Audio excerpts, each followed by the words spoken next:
뉴스 시작합니다. 저는 봉정민입니다. 응급실 뺑뺑이, 소아과 오픈런, 이런 의료 공백에 대해 윤석열 대통령이 어떻게 해결할지 처음으로 그 구상을 밝혔습니다. 일단 의대 정원 확대, 그러니까 의사를 늘리는 건 필수라고 했습니다. 구체적인 방식으로 이 지방 국립대 병원들을 서울의 빅5 병원 수준으로 키우겠다는 구상도 밝혔는데요. 의사 수, 또 인건비 규제를 풀겠다고 한 겁니다. 의사와도 충분하게 협의를 하겠다면서 여러 당근책도 제시했습니다. 구체적인 내용을 조아라 기자가 전합니다. 윤석열 대통령이 의사 수가 부족한 대표 지역인 충북을 찾아 의대 정원 확대를 처음으로 공식 천명했습니다.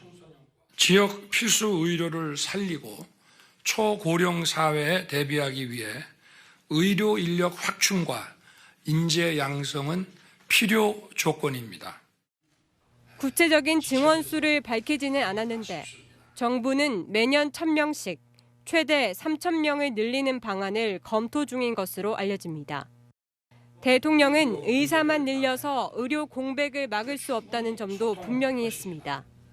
지역 간 의료 격차 해소를 위해 지역 국립대병원을 서울 수준으로 높이겠다며 재정 지원 확대와 교수 정원과 인건비 규제 해소 구상을 밝혔습니다.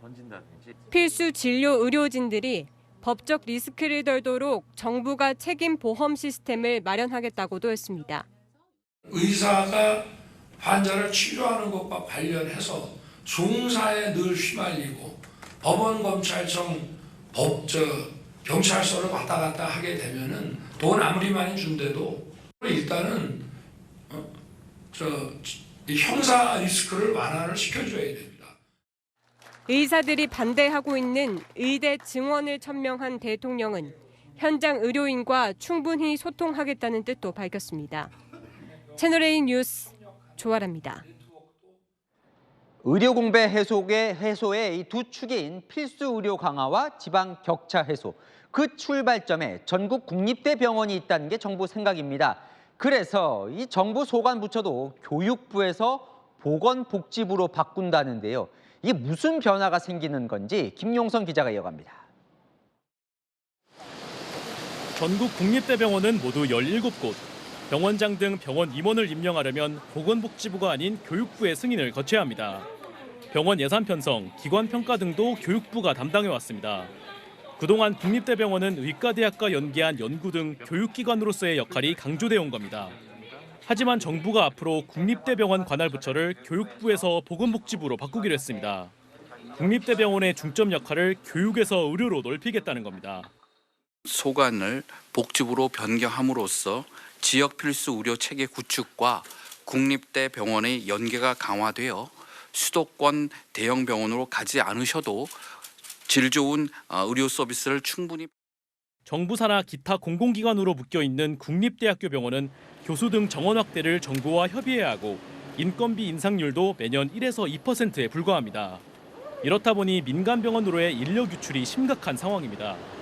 연구 교육시설에 대해선 정부 지원이 75%지만 진료시설은 25%밖에 되지 않아 최신 의료장비 등을 갖추기도 어렵습니다. 정부는 이런 규제를 없애고 의료 지원을 확대하기 위해 복지부가 맡는 게 적절하다는 판단입니다. 국립대병원을 아예 공공기관에서 제외하고 의료인력 제한이나 연봉 제한 등을 없애는 방안도 검토 중입니다. 국립대병원들도 정부 지원 확대를 기대하며 복지부 이관에 찬성 분위기로 전해졌습니다.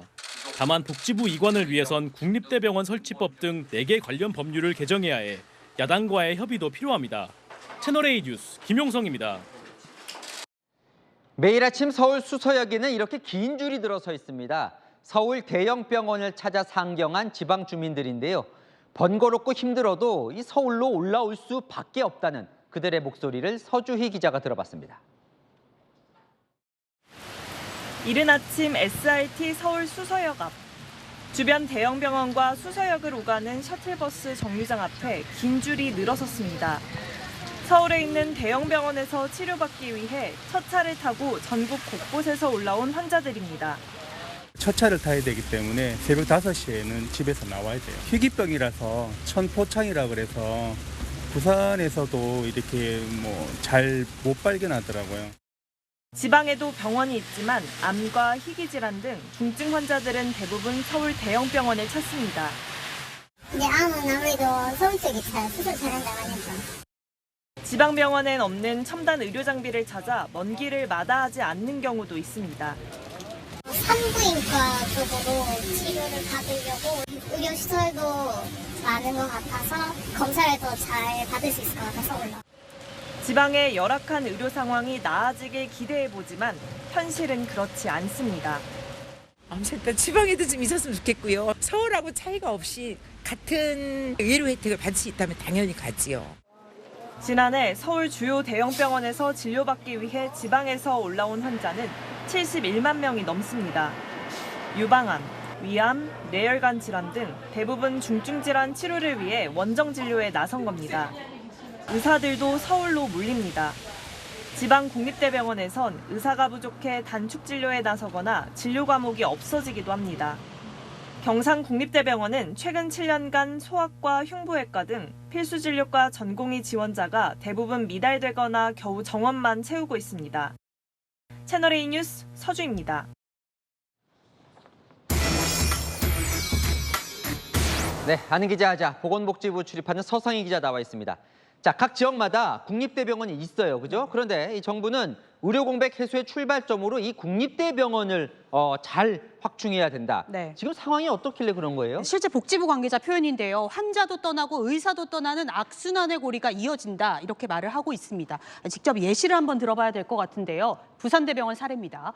소아청소년과 전공의 지원자가 0명입니다. 일주일 내내 소아과 야간 진료를 봐왔는데 의사가 없어서 일주일 중 이틀은 진료를 못한다고 합니다. 강원에는요, 소아암 전문의가 단 한 명도 없는데요. 수도권 국립암센터에서 의사 파견도 논의 중입니다. 한 국립대병원 의료진과 오늘 통화를 해봤는데 국립대병원 의료진은 환자에게도 무시당하고 같은 동료 의사에게도 무시당하는 게 현실이라고 말했습니다. 분명히 고쳐야 될 부분인 네, 것 같아요. 네. 그래서 해결책으로 국립대병원을 교육부 소관에서 복지부 소관으로 바꾼다고 해요. 이게 큰 의미가 있는 겁니까? 일단 국립대병원이 왜 존재하는지 그 관점이 달라진다고 볼 수 있겠습니다. 사실 교육부 산하 기관으로 있을 땐 대학과 연계됐다는 그 특수성 때문에 의사를 키우는 교육이 중심이 될 수밖에 없었는데요. 이 복지부로 소관을 옮겨서 지역 필수 의료, 진료를 하는 컨트롤 타워로 만들겠다는 겁니다. 이 국립대병원을 지금 바로 세우지 않으면 지역 의료에는 답이 없다는 위기의식입니다. 그 말은 이 교육부 밑에 있는 지금 현재 국립대병원은 네. 역할을 제대로 못한다 이거 같아요. 네, 맞습니다. 이 규제들이 사실 상당히 많았습니다. 앞서 리포트에서도 전해드렸지만 아주 단적인 예가 바로 의료기기인데요. 한 국립대병원에는 MRI가 무려 도입한 지 19년이 됐습니다. 또 다른 국립대병원의 심혈관 기기도 15년이 됐습니다. 장비가 너무 오래되다 보니 시술 중 먹통이 되지 않을까 걱정인데요. 결국 피해를 보는 건 환자겠죠. 이걸 사려면 예산을 교육부에 올려야 하는데 통과도 쉽지 않고 지원도 적습니다. 지방의료원과 비교를 해보면요. 진료시설 장비를 직접 비교해보면 국립대병원의 국고 지원은 25%에 불과합니다. 그렇다고 유명한 빅5 중에 민간 사립대 병원처럼 적극적인 기부도 법으로 현재 금지돼 있습니다. 자, 어쨌든 대통령이 의대 정원을 늘리겠다 이건 오늘 얘기를 했는데 네. 몇 명인지가 안 나왔어요. 네. 이게 빠진 겁니까? 사실 의대 정원을 늘리겠다는 정부 입장에는 변함이 없습니다. 심지어 데드라인도 일부 정해져 있습니다. 당장 2025학년도 입학 정원에 반영하려면 그 규모가 올해 안에는 확정돼야 합니다. 숫자는 아직 확정되지 않았지만 정부 내부에서는 매년 1,000명씩 늘리는 방안을 검토 중인 것으로 전해집니다. 정부도 의협 등과 협의해서 확정한다는 방침인데 과연 어느 선까지 합의가 될지는 지켜봐야 합니다. 자, 그런데 의협에서는 지금도 의사 수가 많이 부족한 건 아니다 이렇게 또 얘기를 하는데 어느 정도 늘려야 하는 겁니까? 근거를 좀 따져봐야 할 것 같은데요. 2022년 지난해 기준으로 한번 살펴보겠습니다. 우리나라 의사 수는 2.5명으로 OECD 꼴찌 수준입니다. 지금 보시는 것처럼요. 그런데요, 의사협회는 인구가 줄어들기 때문에 의사 공급 과잉이 우려된다고 반대로 주장합니다. 이 자체 분석입니다. 자체 분석을 보면 2047년에는 한국의 의사가 5.87명, OECD 평균을 넘어선다는 거죠. 하지만 의협의 예측 외에 다른 서울대나 연구 결과들을 보면요, 우리나라 인구 최대치로 예상되는 2050년에도 2만 2천 명 이상의 의사가 더 필요하다, 추가로 필요하다 이렇게 보고 있습니다. 실제로 의사가 없어서 응급실 뺑뺑이를 돌고 소아과 오픈런을 가고 시민들이 피부로 느끼는 현실입니다. 어쨌든 정부와 지금 의협 간의 이 생각이 다른 건데 정부가 이 의사 숫자를 먼저 꺼내지 않는 건 어쨌든 그래도 협의해서 하겠다 이런 의지는 있는 것 같습니다. 사실 정부의 속내를 보면 가장 지금 이 시점에서 걱정을 하는 건 전공의, 그러니까 인턴 레지던트들이 파업을 해서 이 수술방이 멈추지 않을까, 이걸 가장 걱정을 합니다. 당장 2020년 문재인 정부 때 의대 정원 확대를 꺼냈다가 전공의가 파업한 그 학습 효과 때문인데요. 전공의들이 지방에 남아도 교수 자리도 안 나고 공직일을 해도 당장 소득이 높지 않고 또 일은 많은 게 현실이죠. 이런 환경 개선을 하겠다. 당근책도 일부 꺼냈습니다. 교수 정원을 일부 늘리고 연구년을 보장하는 등 필수 의료 전문의가 지역에서 일할 수 있는 그 환경을 개선하겠다는 거죠. 숫자 먼저 발표하면 반발이 심하다 보니 필수 의료 환경을 만들겠다는 의지를 대통령이 보여준 것으로 풀이되는데 이게 얼마나 효과를 볼지는 지켜봐야 합니다. 자, 좋은 해결책을 찾았으면 제발 좋겠습니다. 지금까지 아는 기자 서상희 기자였습니다. 네, 중동 소식으로 이어갑니다. 이집트와 맞닿아 있는 이곳은 가자지구 주민들의 유일한 탈출 통로인 라파 검문소입니다. 이르면 내일 개방하기로 했습니다. 하지만 이스라엘의 가자지구 공습은 계속됐습니다. 무장단체 수장을 제거했다며 영상을 공개했습니다. 권갑구 기자입니다. 폭격을 맞은 건물들이 연기를 뿜으며 산산조각이 납니다. 이스라엘군은 가자지구 3대 무장단체 가운데 하나인 대중저항위원회 PRC의 수장도 제거했다며 공습 당시 영상도 공개했습니다. 병원 폭발 참사로 양측의 책임 공방이 이어지지만 충돌은 멈추지 않습니다. 이스라엘에 8시간 정도 머물며 반쪽 일정을 보내고 돌아간 바이든 미국 대통령은 인도적 조치도 발표했습니다. Agreed humanitarian assistance can begin to move from Egypt to Gaza, saying that there will be inspections and that the aid should go to civilians, not to Hamas. 이집트 대통령과도 통화해 가자지구 주민들의 유일한 탈출 통로인 라파 검문소를 이르면 내일 개방한다는 겁니다. 구호품을 실은 트럭 20대부터 진입하는 것으로 알려졌습니다. We feel that we will die in every minute, every second. We hope we are stay alive and we hope that everything is okay. 검문소 앞에는 이미 3,000톤을 실은 트럭 200대 정도가 길게 늘어섰습니다. There's far bigger in terms of the number of people injured. The whole humanitarian crisis that is unfolding is on a much bigger scale than we've seen before. 요르단 등과 사자회담도 하지 못하고 돌아온 바이든 대통령에 대해 외신들은 미국 영향력의 한계를 보여줬다며 빈손 귀국을 지적했습니다. 반면 이란은 이슬람 국가들에게 이스라엘에 석유 수출을 중단할 것을 요구한 것으로 알려져 중동 전쟁 당시 파동을 기억하는 국제 유가 시장은 다시 하락했습니다. 채널A 뉴스 공학구입니다. 네, 전쟁이란 극한 상황에서 가슴 아픈 건 죄 없는 아이들의 희생입니다. 팔레스타인 어린이가 매일 100명꼴로 희생됐다고 한 인권단체가 밝혔습니다. 이스라엘은 하마스의 민간인 학살 영상을 공개하며 여론전을 펼치고 있습니다. 이다혜 기자입니다. 인공호흡기를 착용한 아이가 수술대 위에 누워있고 의료진들이 수술을 준비합니다. 가자지구 병원 폭발에 아이는 심각한 부상을 입었고 어머니와 여동생도 잃었습니다. 40% of all the cases that I've seen have been children. A lot of them have been like this. They've lost one or two parents. 장비가 없어 손으로 잔해를 파헤치며 아이를 구조합니다. 대피가 쉽지 않은 아이들은 더 사지로 내몰리고 있습니다. 유로메드 인권관측소는 지금까지 팔레스타인 어린이 1,046명이 숨져 매일 100명꼴로 희생됐다고 밝혔습니다.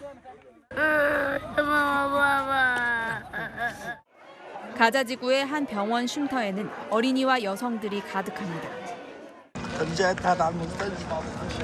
أطفال صغار رايحة رجليهم بيصعقوا علي عمر قلت لهم هاي جاي ناس عفان. 이스라엘군은 하마스가 잔혹하게 민간인을 공격하는 모습을 전격 공개했습니다. 하마스 대원들이 운전하던 사람에게 총을 난사하고 귀중품을 약탈하는가 하면 도망치는 사람도 공격해 쓰러뜨립니다. 이스라엘군은 차량 안 불에 탄 시신까지 그대로 보여주며 하마스의 잔혹성을 부각시켰습니다. Open your eyes and see the true face of Hamas. Hamas carried out a massacre on innocent Israelis. 무력 충돌이 장기화하면서 학살과 공습 중단을 요구하는 국제사회 목소리가 커지고 있습니다. 채널A 뉴스 이다혜입니다. 자, 검찰이 재판에 넘긴 이재명 민주당 대표의 위증교사 혐의 그 공소장 내용을 취재했습니다. 이 대표가 증인 김모 씨에게 2차례 직접 전화를 걸어 재판에 나가 위증을 해달라고 교사, 그러니까 시켰다는 혐의죠. 이 공소장에는 2차례 통화 내용이 자세히 적혀 있는데요. 이 김 씨가 5차례 이상 이 당시 상황이 기억이 잘 안 난다는 취지로 말을 하는데 이 대표가 계속 증언을 요청하는 내용이 들어 있습니다. 최수연 기자가 보도합니다. 검찰이 지난 16일 법원에 제출한 17쪽 분량의 공소장에 따르면 이재명 민주당 대표는 경기도지사 시절인 2018년 12월 자신의 공직선거법 위반 재판을 앞두고 김모 씨와 2차례 통화합니다. 김 씨에게 검사 사칭 사건은 본인이 정치적 누명을 쓴 거라는 취지로 증언해달라고 요청합니다. 첫 통화에서 이 대표가 내가 타깃이었던 정치적인 사건이었다고 얘기해주면 도움이 될 것 같다고 요청하자 김 씨는 기억도 잘 안 난다고 말합니다. 이 대표의 설명이 이어지자 김 씨는 어떤 취지로 증언해야 하는지 알려달라고 했고 이 대표는 SNS로 변론 요지서를 보냅니다. 이틀 뒤 김 씨에게 다시 전화를 걸어 기억하시냐고 묻습니다. 김 씨는 재차 모르겠다고 답하지만 이 대표의 증언 요구는 이어집니다. 김 씨가 내가 그때 수행을 안 해서 모른다는 취지로 말하자 그런 얘기 들었다고 해주면 되지 뭐 라며 요청합니다. 결국 김 씨가 증언 의사를 밝히자 이 대표는 큰 힘이 되네요라며 반겼고 김 씨는 이 대표 요구대로 재판에서 위증을 했다고 공소장에 적시됐습니다. 이 대표 측은 부분 발췌해 왜곡한 것에 불과하다고 반박했습니다. 또 다른 신작 소설을 시작하는 모양인데 그래서 기초적인 사실은 좀 확인하고 가시는 게 좋겠습니다. 법원은 위증교 사건을 대장동 특혜 의혹 재판을 진행하는 재판부에 배당했습니다. 채널A 뉴스 최순입니다. 김동연 경기도지사의 이재명 대표 부부 법인카드 유용 의혹 관련한 국정감사의 이 발언으로 민주당이 시끌시끌합니다. 비명계에 대해선 이 의혹에 대해서 진상조사를 해야 한다는 요구가 나왔고 이 강성 지지층은 배신이라면서 김동연 지사를 공격했습니다. 이동훈 기자입니다. 제가 오기 전에 감사를 다 했습니다. 저희 감사 결과는 최소 61건에서 최대 100건까지 사적 사용이 의심이 된다. 그래서 그 업무상 횡령 배임으로 경찰청에 김동연 경기도지사의 지난 17일 국정감사 발언 논란이 민주당으로 옮겨붙었습니다. 발언이 알려지자마자 이재명 대표 강성 지지자들은 김 지사 제명하자 당에 대한 충성도가 없다 등 김 지사를 비난하는 글을 쏟아냈습니다. 비명계 이상민 의원은 경악을 금치 못했다면서 당 차원의 진상조사를 요구했습니다.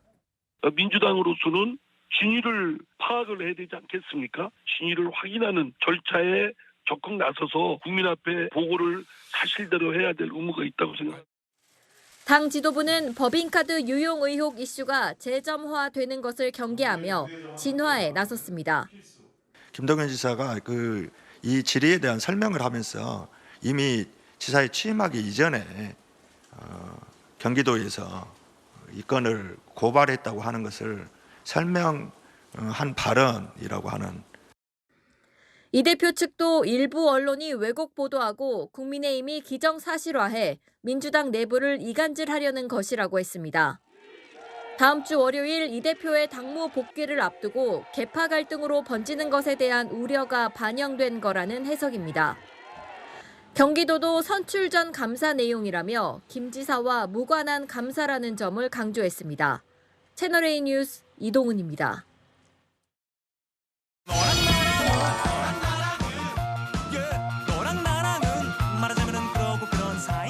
윤수민 기자와 여랑야랑 시작합니다. 첫 번째 주제 보겠습니다. 대통령 뭘 3번이나 했을까요? 네, 3번의 반성을 했습니다. 강서구청장 이 보궐선거 참패 이후 이 심경의 변화가 있었던 걸까요? 얼마나 이 정책 집행으로 이어졌는지는 저와 우리 내각에서 좀 많이 돌이켜보고 반성도 좀 많이 하겠습니다. 국민은 늘 무조건 옳다. 어떠한 비판에도 변명을 해서는 안 된다. 저보고 소통이 좀 부족하다 지적하시는 분들이 많아서 저도 많이 이제 반성하고 더 소통을 하려고 합니다만은. 그러니까 사흘 연속 저런 취지의 발언을 한 건데 사실 대통령이 입으로 반성이라는 단어를 쓰는 게 흔치는 않죠. 네, 그렇죠. 윤 대통령의 반성에 맞춰 국민의힘도 이 반성하는 모습을 보여주고 있는데요. 먼저 오늘 회의장 배경 문구를 바꾸고 국민의 뜻을 강조했습니다. 겸허한 마음. 하지만 아직 구체적인 변화는 못 느끼겠던데요. 네, 바뀐 건 또 있는데요. 그동안 이런 현수막 많이들 보셨죠. 정쟁을 부추기는 현수막 철거하겠다고 합니다. 그리고 이것도 없애기로 했습니다. 정쟁형 요소가 있는 당 소속 TF를 정리키로 하였습니다. 그동안 정쟁을 야기했었던 불필요한 것들은 폐기하거나 대선 공작 게이트 진상조사단 등을 없애고 정쟁이 아닌 민생에 집중하겠다는 겁니다. 어떻게 바뀌나 좀 더 지켜보죠. 다음 주제 보겠습니다. 한동훈 장관 그리고 조정훈 의원이 보이는데요. 뭐 저런 사람? 말에 가시가 있어 보이는데요. 네, 조정훈 의원이 한동훈 장관의 첫인상을 이렇게 평가했습니다. 처음에 한 장관과 대정부질이 상임위 질의할 때 뭐 저런 사람이 있나 싶었어요. 말이 너무 빨라. 그 유튜브 1.5배속이야. 이런 부분에 대해서 전례가 있습니다. 전례가 있어서 거기에 맞추려고 한 것이고요. 위원님, 제가 적정한 시간에 공개할 텐데요. 나중에 보시면 지금 당연히 비교는 전 정부랑 해가지고 어디랑 하겠어요.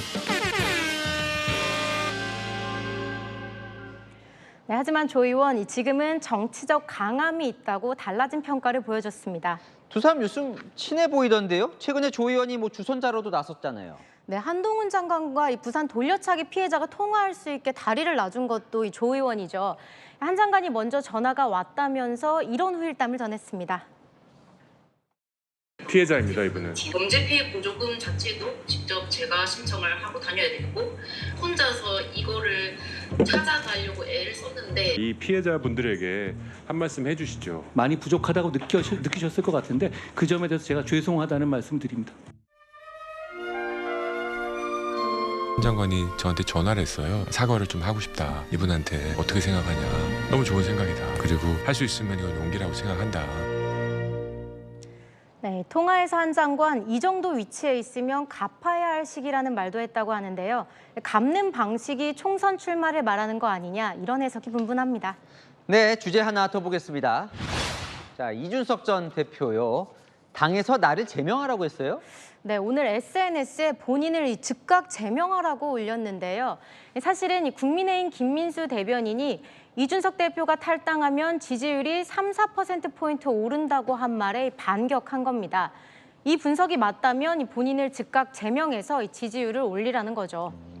진짜 제명하라 이건 아니고 약간 비꼰 거네요. 네, 맞습니다. 이준석 대표가 이 당을 떠나 신당을 창당할지 관심이 쏠리고 있죠.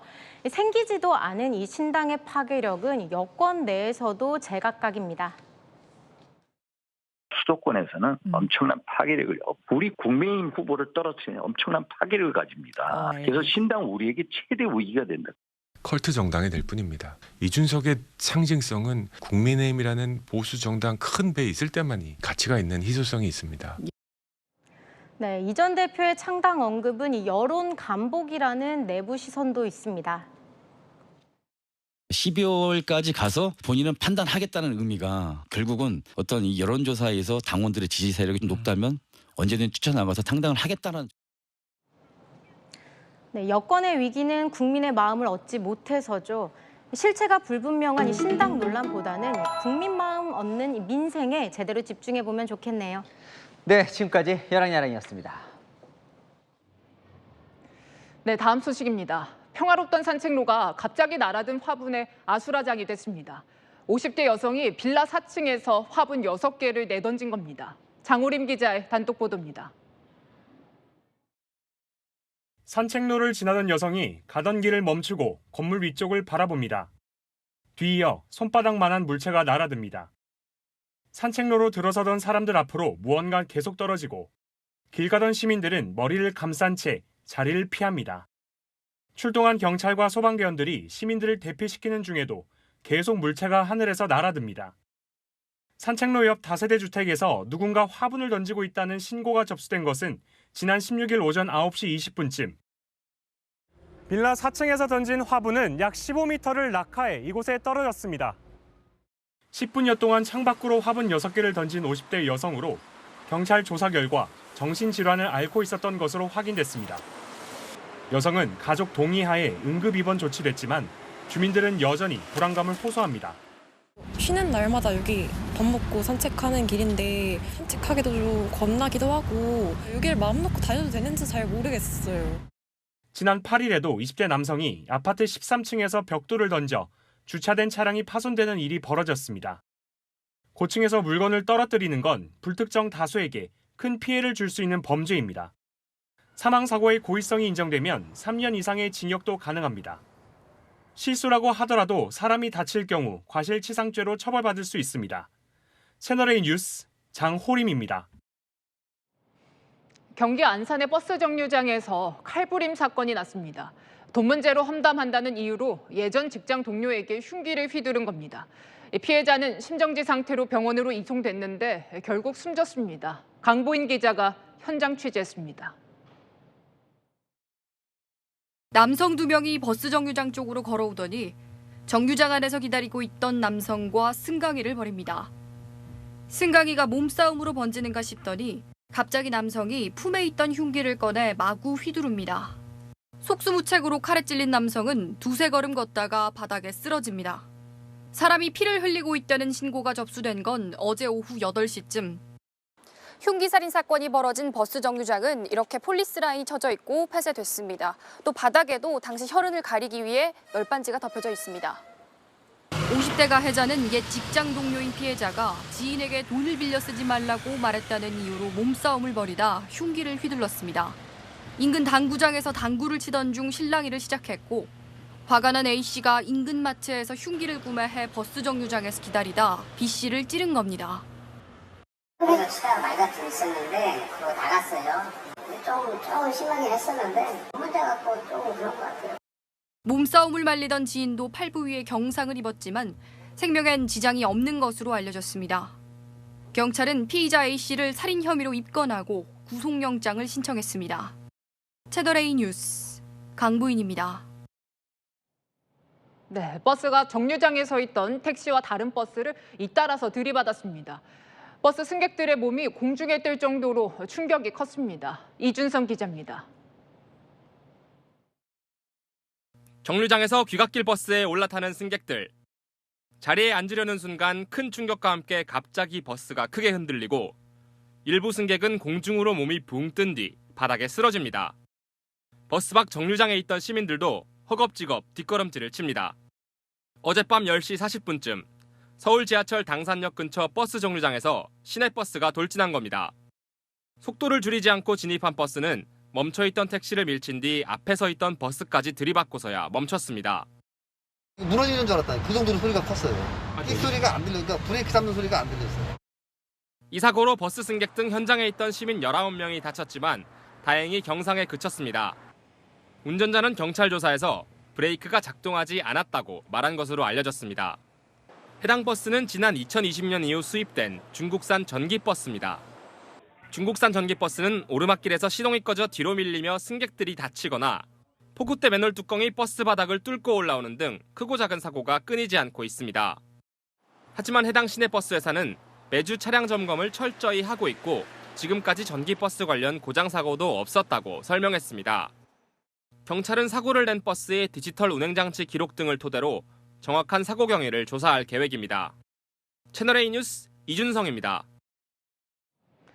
역주행하는 차량을 골라서 일부러 사고를 낸 뒤에 돈을 뜯어낸 남성이 붙잡혔습니다. 주택가 골목에서 오토바이를 타고 배회하면서 범행 대상을 물색했습니다. 백승우 기자입니다. 서울 강남 주택가 골목을 배회하던 오토바이. 사거리에 진입하다 들어오는 차량과 부딪힐 뻔하더니 그대로 쓰러집니다. 한 달 뒤 인근 골목길에서 다시 목격된 같은 오토바이. 이번엔 트럭을 들이받고 도로에 누워 통증을 호소합니다. 고의 사고를 내고선 합의금과 보험금을 챙긴 30대 남성의 모습입니다. 남성은 일방 통행로를 역주행한 차량을 범행 대상으로 삼았습니다. 운전자들이 자신의 과실이 드러날까 경찰 신고를 꺼리는 점을 노린 겁니다. 범인은 이렇게 건물 1층 유리에 역주행 차량이 비춰지면 그때 오토바이를 몰고 달려들었습니다. 남성은 지난 2월부터 6개월 동안 강남 일대에서 17번의 고의 사고를 내고 모두 7천여만 원을 받아 챙겼습니다. 상대 운전자에게 합의금 명목으로 1,600만 원을 요구하기도 했고 만약 보험사에 사고를 접수하면 직접 병원 진단서를 위조하는 대담함도 보였습니다. 위조한 진단서에 피해자는 물론 보험사까지 속았습니다. 제가 진단서랑 그런 거를 다 받았었거든요. 진짜 다 크게 좀 다쳤구나. 그러니까 뭐 발목 골절에다가 뭐 그런 엑스레이 사진을 보내더라고요. 하지만 짧은 기간 여러 번 보험금을 타는 걸 수상하게 여긴 보험사가 경찰에 수사를 의뢰하면서 덜미가 잡혔습니다. 경찰은 남성을 보험사기 방지 특별법 위반과 사문서 위조 등의 혐의로 구속했고 조만간 검찰에 송치할 계획입니다. 채널A 뉴스 백수입니다. 경찰이 과속 차량을 단속하려고 설치한 이동식 단속 카메라가 하룻밤 사이 사라졌습니다. 누군가 훔쳐서 달아난 건데 일주일째 용의자 특정도 못하고 있습니다. 공국진 기자입니다. 제주 중산간서로 서귀포 방향에 설치되어 있는 이동식 무인 교통단속 부스입니다. 열쇠를 꽂아야 할 열쇠 구멍이 훼손됐고 잠금 장치는 휘어져 있습니다. 곳곳에 긁힌 흔적도 보입니다. 제주자치경찰이 지난 12일 저녁 7시 40분쯤 이 부스 안에 장착해뒀던 야간 과속 단속용 카메라와 야간 조명 장치가 사라졌습니다. 이튿날 오전 9시쯤 도난 사실을 알아챘습니다. 회수하려고 보니까 이제 도난당한 사실 확인한 거예요. 출입문을 뭐 이제 강제로 누가 제꼈는지 뭐 했는지 몰라도 훼손을 한 거죠. 도난당한 적외선 단속 카메라는 2,500만 원, 조명 장치는 200만 원 상당입니다. 곧바로 현장 감식에 나섰지만 아직까지 용의자 특정조차 못했습니다. 주변에 뭐 CCTV라든가 없고 초과 차량이 많기 때문에 하나는 좀 걸르고 이게. 제주에서 무인 교통 단속 장비가 도난당한 건 이번이 처음입니다. 그도 그럴 것이 제주자치경찰이 야간 과속 단속을 시작한 지 9일 만에 도난당한 겁니다. 2019년 5월 야간 단속 장비 등을 구입해두고도 4년간 실제 투입은 한 차례도 없었습니다. 그러다 제주도 감사위원회에서 야간 교통사고 사망자가 느는데도 방치한다는 지적을 받고서야 단속에 나선 겁니다. 제주자치경찰단 관계자는 그동안 테스트 기간이 길었다고 말했습니다. 긴 테스트에도 불구하고 도난은 막지 못한 셈입니다. 채널A 뉴스 공진입니다. 최근 프랑스의 빈대가 급증해서 골칫거리라고 전해드렸는데 어쩌다가 우리나라 대학교 기숙사에도 빈대가 출몰하고 있습니다. 국내에선 박멸됐다고 알려졌었는데요. 대체 어디서 들어온 걸까요? 홍진우 기자입니다. 최근 한 인터넷 커뮤니티에 올라온 글입니다. 벌레에 물린 자국이 가득한 다리 사진과 침대뽀에 붙은 까만색 벌레 사진도 올렸습니다. 대구 계명대학교 기숙사에서 빈대 피해를 입었다는 글입니다. 학생들이 이제 물리고 나서 이제 발진이나 그런 증상들이 일어나도 그게 빈대일 거라고는 차마 생각을 못 했던 겁니다. 빈대는 납작한 타원형 몸통에 다리가 6개 달린 몸 길이 6에서 9mm 가량인 곤충입니다. 주로 사람이나 동물의 피를 빨아먹는데 물리면 심한 가려움증을 유발합니다. 이에 따라 계명대학교는 기숙사 동부터 강의실까지 긴급 방역에 나섰습니다. 대학 자체 조사 결과 지금까지 빈대는 직전 영국 유학생이 있었던 방 한 곳에서만 나온 걸로 알려졌습니다. 이제 방학 중에는 이제 외국 유학생들이나 여러 가지 활동으로 인해서 이제 그 단기로다가 머무는 외국 학생들이 많이 있습니다. 국내에선 1970년대 DDT 살충제를 도입해 박멸된 것으로 알려져 있지만 최근 빈대 발견 사례가 이어지고 있습니다. 지난주 인천의 한 사우나에서도 빈대 성충과 유충이 발견돼 영업을 중단하기도 했습니다. 대부분 외국인 관광객 옷이나 가방 등에 딸려온 걸로 추정됩니다. 최근 프랑스와 영국 등 유럽에서도 빈대 급증으로 휴교하는 학교도 늘고 있습니다. 10번을 했는데도 완전 방제가 안 됐어요. 우리나라의 주거 형태가 이제 소과돼 있기 때문에 번식하는 데는 시간 문제입니다. 전문가들은 빈대가 따뜻한 친구를 찾는 만큼 친구를 자주 털고 깨끗이 세탁할 것을 권고합니다. 채널A 뉴스 홍진우입니다. 인천국제공항 이용하시면서 보신 분도 계실 것 같은데요. 이 곳곳에 조형물이 설치되어 있습니다. 이 세금 19억 원 들여서 5년 전쯤 설치한 것들인데 고장나고 방치돼서 하나씩 철거가 되고 있습니다. 설치할 때도 철거할 때도 모두 국민 세금이 들어갑니다. 안보겸 기자의 단독 보도입니다. 직사각형 철제 구조물에서 물줄기와 조명빛이 떨어져 내립니다. 화제가 되고 있는 키워드를 물과 조명을 통해 표현하는 조형물인데 선명했던 과거와 달리 지금은 글자를 알아보기 어렵습니다. 작가 허락 없이는 보수하기 힘들다며 물때 제거만 하고 있습니다. LED 조명 1000개를 모아 만든 7.7톤짜리 조형물입니다. 천장에 있어야 할 이 구조물이 지난 5월부터 바닥에 내려와 있습니다. LED 등이 꺼지는 고장이 13번이나 발생해 수리 중이기 때문입니다. 면세구역 양끝에 쌍둥이처럼 설치됐던 두 조형물은 설치 5년 만에 철거됐습니다. 면세 매장이 들어설 예정인데 철거에만 7억 원 넘게 들었습니다. 공항 내 이 조형물질 설치에 들어간 세금은 19억 원. 인천국제공항공사가 따져보지 않고 성급하게 만들었다 예산만 날렸다는 지적이 나옵니다. 지속 가능하고 상징적인 조형물 설치를 통해서 예산 낭비를 방지하고 우리나라에 대한 좋은 인식을 심어줘야 할 것입니다. 공항 이용객들은 보여주기식 조형물보다는 편의시설이 더 늘어나길 바랍니다. 오히려 앉을 수 있는 자리나 그런 테라스 같은 자리들 그런 게 더 많아지면 더 좋을 것 같긴 해요. 공항에 좀 더 활용하기 좋은 뭐 식당이라던가 아니면 휴게 공간 같은 게 더 있으면은 좋지 않을까라는. 공사 측은 예산이 낭비되지 않도록 조형물 설치와 유지 보수에 더 신경 쓰겠다고 말했습니다. 채널A 뉴스 안보겸입니다. 배우 유아인 씨 구속영장이 2번 기각됐지요. 결국 불구속 상태로 재판을 받게 됐습니다. 검찰은 의료용 마약을 180차례 넘게 투약한 걸로 보고 있습니다. 남영주 기자입니다. 마약류 상습 투약 혐의를 받는 배우 유아인 씨가 불구속 상태로 재판에 넘겨졌습니다.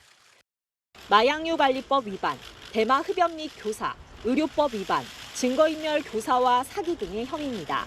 검찰에 따르면 유 씨는 2020년 9월부터 지난해 3월까지 모두 181차례에 걸쳐 마약류를 상습 투약한 혐의를 받고 있습니다. 투약 약물은 프로포폴뿐 아니라 레미마졸람, 미다졸람, 케타민 등 4종류입니다. 또 다른 사람 이름으로 44차례에 걸쳐 수면제 1,100여 정을 불법으로 사들인 혐의도 받고 있습니다.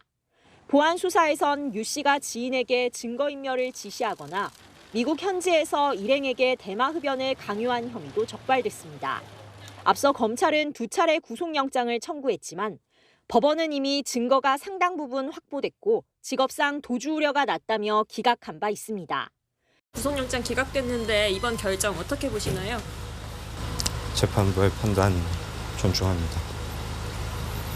영장 기각 2달 만에 불구속 기소한 건데 검찰은 코카인 투약 혐의를 추가로 수사하는 한편 해외로 도피한 공범도 경찰 등과 협력해 검거할 방침입니다.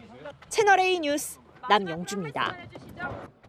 나를 치료해주는 의사가 마약 중독자라면 또 치매 환자라면 아찔하지요.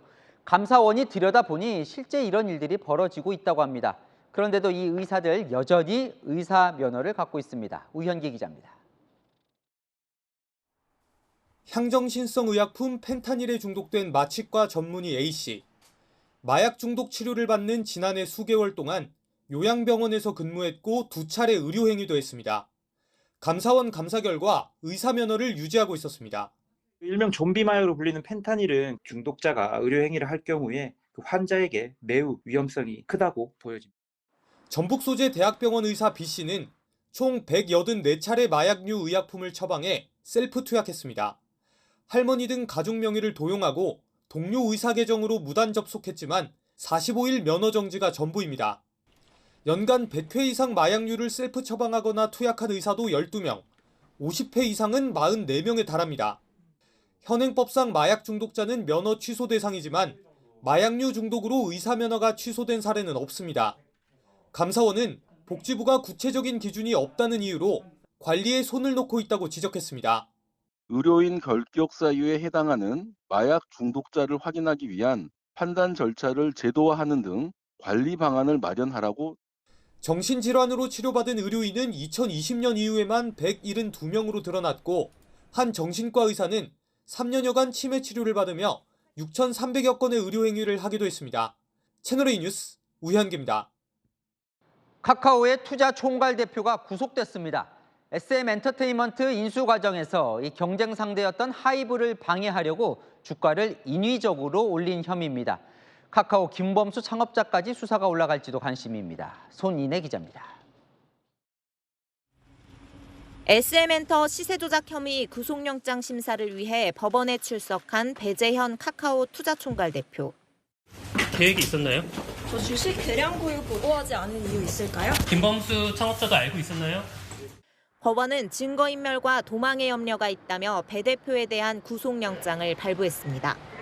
발단이 된 건 하이브와 벌인 SM엔터 인수 경쟁이었습니다. 지난 2월 28일 하이브는 SM엔터 주식 공개 매수에 나섰는데 대량 매수가 나오면서 갑자기 주가는 12만 7,600원까지 치솟았습니다. 하이브가 책정한 공개 매수 가격 주당 12만 원보다 높은 시세였습니다. 알고 보니 카카오와 카카오엔터가 100만 주 넘게 사들인 겁니다. 카카오는 3월엔 15만 원을 제시하며 공개 매수에 나섰고 결국 하이브는 SM 인수를 포기했습니다. 검찰은 카카오가 인수를 방해할 목적으로 모두 2,400여억 원을 투입해 시세를 조정했다고 보고 있습니다. SM 주식을 5% 이상 보유하고도 기간 내 보고하지 않은 건 역시 문제 삼고 있습니다. 카카오는 합법적인 장내 매수였다고 반박하고 있지만 창업자인 김범수 미래이니셔티브 센터장 등으로 수사가 확대될까 촉각을 곤두세우고 있습니다. 채널A 뉴스 손인혜입니다. 네, 한국은행이 기준금리를 3.5%로 동결했습니다. 6번 연속 동결이죠. 이창용 총재는 영끌족들에게 경고 메시지를 보냈습니다. 연 1%대 기준금리 시대가 금방 다시 오기는 어려울 테니 무리하게 빚내서 집 사지 말라는 겁니다. 신무경 기자입니다. 1%대로 막 예전처럼 기준금리가 떨어져서 이게 비용 분담이 금방 적을 거다. 그런 생각을 해서 하신다면 그 점에 대해서는 제가 경고를 드리겠습니다. 이창용 한국은행 총재는 오늘 기준금리를 연 3.5%로 동결한 뒤 기자간담회에서 영끌족에게 경고 메시지를 보냈습니다. 그 높은 금리가 유지될 때 단기적으로 부동산을 사서 금방 팔아서 자본이득을 금방 얻고 나올 수 있을지 그런 것들에 대한 판단은 자기가 하셔야 될 것 같습니다. 당분간 기준금리가 쉽게 하락할 것 같지 않으니 능력을 벗어나는 집 투자는 자제하라는 겁니다. 미국의 고금리가 장기화될 것으로 전망되는 데다 이스라엘 팔레스타인 전쟁으로 국제 유가가 올라 물가를 자극하면 한은도 기준금리를 내리기 어렵습니다. 그간 영끌족에게 경고를 보내온 이 총재가 오늘도 재차 비슷한 발언을 한 것은 주택담보대출 잔액이 6개월 연속 불어나며 가계부채 증가세가 심상치 않기 때문입니다. 서울 아파트 매매 가격이 22주 연속 상승하자 추가 상승을 기대하는 투자자나 불안한 무주택자들이 매수에 나선 겁니다. 매달 원리금으로 약 200만 원 후반대를 내고 있는데 금리가 올라가면 부담이 좀 굉장히 많이 되는 사정입니다. 어제 16년 만에 연 4.9%를 돌파한 미국 국채 금리가 시장 금리를 밀어올리면서 연 7%를 뚫은 주담대 금리가 더 오를 수 있다는 전망이 나오고 있습니다. 채널A 뉴스 신무경입니다. 중고차 사려는 분들은 정보도 많지 않고 사기당하기도 쉽다고 해서 고민스러울 때 많죠. 현대차가 국내 완성차 기업 중 처음으로 중고차 시장에 뛰어들었습니다. 차량을 직접 점검하고 인증해서 시장에 내놓겠다는 겁니다. 중고차 시장에 어떤 영향을 미칠지 이민준 기자가 취재했습니다. 20대 직장인 김모 씨는 올해 초 소형 SUV를 중고차로 구매했다 낭패를 받습니다. 살짝 찍어도 소리가 나더라고요. 그래서 경고등이 또 뜨더라고요. 공업사 가보니까 라디에이터 서포트, 배선 다 망가졌다고. 소비자들은 중고차를 살 때 사고 이력이나 차량 상태 등 정확한 정보를 얻기가 쉽지 않습니다. 이렇다 보니 중고차 사기 피해도 컸는데 이 시장에 국내 완성차 기업이 처음 뛰어들었습니다. 현대차는 오는 24일부터 연식 5년 이내면서 주행거리 10만 킬로미터 이내인 현대차와 제네시스를 매입해 중고차 판매를 시작합니다. 자체적으로 270여 개 항목을 진단 검사하고 인증된 중고차를 내놓습니다. 점검과 정비 그리고 세차까지 완료한 차량을 다시 한번 면밀히 확인하여 우리의 기준을 통과하는 차량만이 최종적으로 인증 중고차의 타이틀을 얻을 수 있습니다. 가격은 빅데이터를 기반으로 차량 상태와 옵션 등을 반영해 산정하는데 꼼꼼한 인증을 거치는 만큼 구매가가 더 비쌀 거란 관측도 나옵니다. 지난해 국내 중고차 시장 규모는 238만 대, 신차 시장보다 규모가 큽니다. BMW나 벤츠도 인증 중고차를 판매하지만 현대차가 중고차 시장의 40%를 차지하는 만큼 접점이 큽니다. 확실한 이야기를 소비자한테 해줄 수 있을 거라는 기대감, 그 소비를 후회하지 않을 것 같은 기대감은 그래도 들죠. 기아도 중고차 인증센터를 곧 열고 르노와 한국 GM도 도입을 검토 중입니다. 제조사 등판이 국내 중고차 시장 생태계를 변화시킬지 주목됩니다. 채널A 뉴스 이민준입니다. 애플 아이폰은 이 통화 녹음 기능이 없죠. 이르면 다음 주부터 국내 통신사 앱을 통해서 통화 내용을 녹음할 수 있게 됩니다. 신선미 기자입니다. 국내 아이폰 사용자들의 불만 중 하나는 통화 녹음이 안 되는 점이었습니다. 구두로 어떤 얘기를 하고 실제로 미팅을 하러 갔을 때 내용이 다르다 보니까 그 부분이 좀 많이 아쉬웠습니다. 아이폰에서 유료 앱을 깐 뒤 통화 녹음을 할 수는 있지만 비용도 들고 번거롭습니다. 녹음을 할 때 뭔가 설정을 해서 한 번 더 작업을 해야 되는 게 조금 번거로움이 있었어요. 타사 핸드폰은 자동으로 녹음이 다 되잖아요. 애플은 정책상 아이폰의 통화 녹음 기능을 제공하지 않습니다. 애플 본사가 있는 캘리포니아를 비롯해 미국 10여 개 주에서 상대방 동의 없는 통화 녹음은 불법이기 때문입니다. 하지만 이달 안에 애플 아이폰에서도 통화 내용을 녹음할 수 있게 될 전망입니다. SK텔레콤은 최근 무료인 인공지능 개인 비서 A.dot 앱에서 오는 24일부터 신규 전화 서비스를 추가한다는 내용의 안내를 공지했습니다. 통화 요약과 녹음 기능 등을 제공하는 AI 전화 서비스를 기존 안드로이드 폰에서 아이폰으로 확대하는 겁니다. 단 약관에 동의한 이용자에 한해 통화 내용이 앱 데이터 형태로 저장됩니다. 이를 위해 SK텔레콤은 애플과의 협의도 마쳤다고 밝혔습니다. 아이폰의 큰 약점이 사라지면서 점유율 전쟁도 더 뜨거워질 전망입니다. 통화 녹음 기능이 진짜 필요하신 분들은 갈아탈 수도 있을 것 같긴 해요. KT와 LG U+도 아직 확정된 것은 아니지만 아이폰 통화 녹음 적용을 검토 중이라고 밝혔습니다. 채널A 뉴스 신선미입니다. 공장에서 지배 구조를 블록처럼 만들고 현장에서 레고 사트 조립하는 게 모듈러 주택이죠. 단독주택을 넘어서 고층 아파트로 확산되고 있습니다. 경제카메라 박지혜 기자입니다.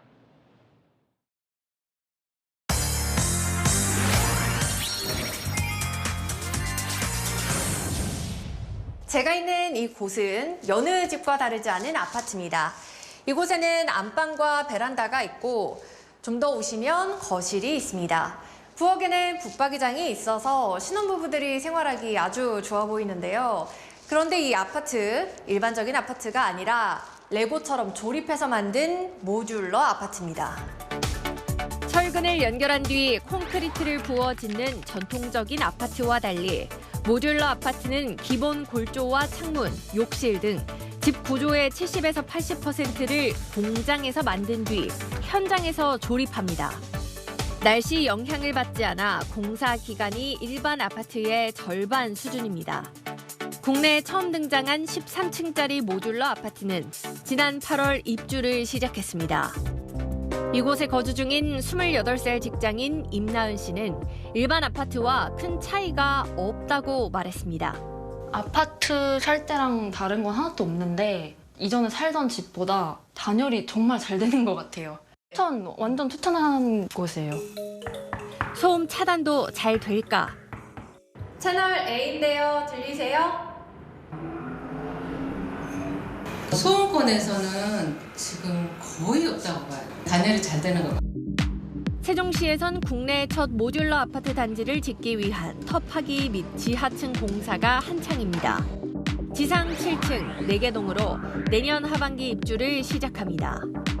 지하층은 안전성과 비용을 감안해 철근과 콘크리트로 다지고 지상층에 모듈러를 적용합니다. 상부에서는 모듈러 구조가 일반 철근 콘크리트 구조 동등 이상의 기능을 확보가 가능합니다.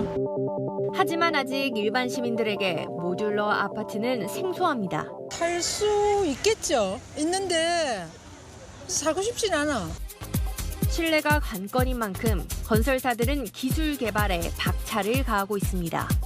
철골 모듈의 강도를 높여 안전성과 내구성을 높이고 신소재를 활용해 단열, 방음 기능을 향상하는 것이 핵심입니다. 물렁물렁하네요. 글라스울이라 그래가지고 그 단열재를 집어넣은 거예요. 단열재를 그 벽면 안에 집어넣음으로써 어떻게 보면 더 효과적으로 벽면이 더 얇아지죠. 국내 모듈러 건축 시장 규모는 2020년 268억 원에서 2022년 1,757억 원으로 2년 새 6배로 확대됐습니다. 아직까진 단독주택과 공공임대 아파트에 한정돼 있지만 민간 분양 아파트에도 적용되면 시장은 훨씬 커질 수 있습니다. 2030년 이전에 약 30층 규모의 아파트를 시공할 수 있는 기술을 확보할 계획을 갖고 있고 규모의 경제가 만들어지면 건축 비용이 하락해 가격 경쟁력도 향상될 것이란 전망입니다. 경제카메라 박지혜입니다.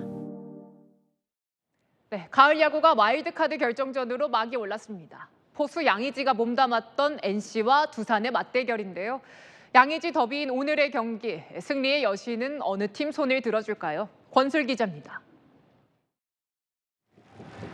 양의지가 공을 맞춰내며 3루 주자를 홈으로 불러들입니다. 중요한 경기에 선취점을 올린 양의지. 수비에선 어린 곽빈을 이끌며 안정감을 뽐냅니다. 가을 야구 첫날부터 양의지의 존재감이 눈에 띕니다.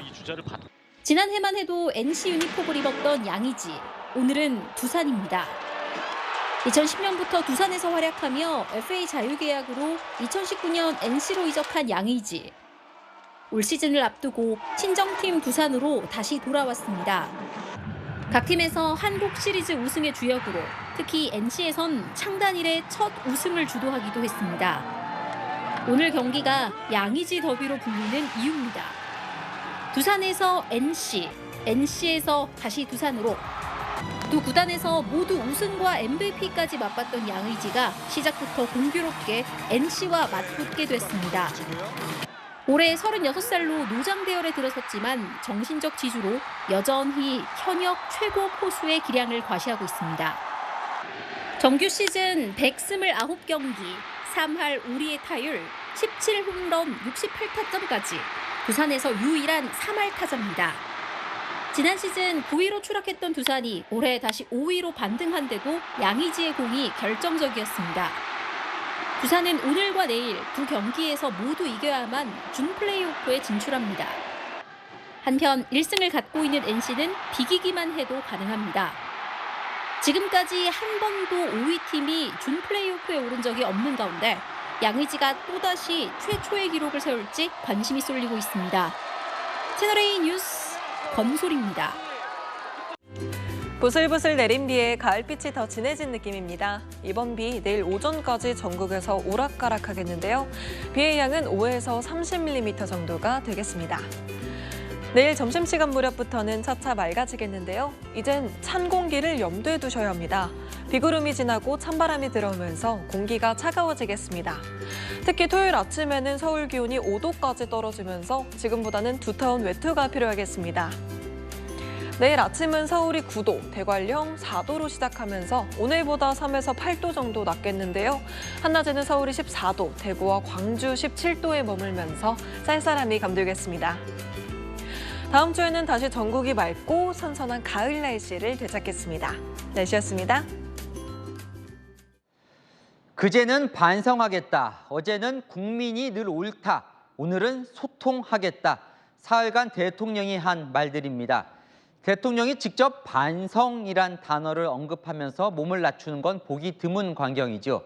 현장에서 진짜 민심을 듣겠다면서 몸 낮춘 윤석열 대통령. 당과도 국민과도 소통하겠다는 그 반성 꼭 실천으로 이어지기 바랍니다. 마침표 찍겠습니다.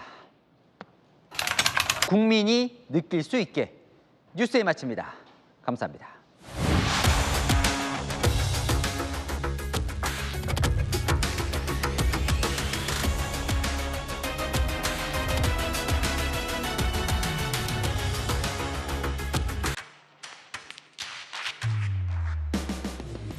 당신의 아침을 여는 보이는 라디오 정치 시그널. 시사 보도의 최강자 김진의 돌직구쇼. 돌직구쇼의 연장전 더 남아. 생생한 뉴스 현장을 전한다. 뉴스의 라이브. 시사 보도의 강력한 한방, 강력한 4팀. 오늘의 10가지 뉴스.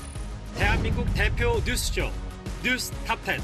오전 8시부터 하루를 함께하는 채널A 시사 보도. 9월 4일부터 출격.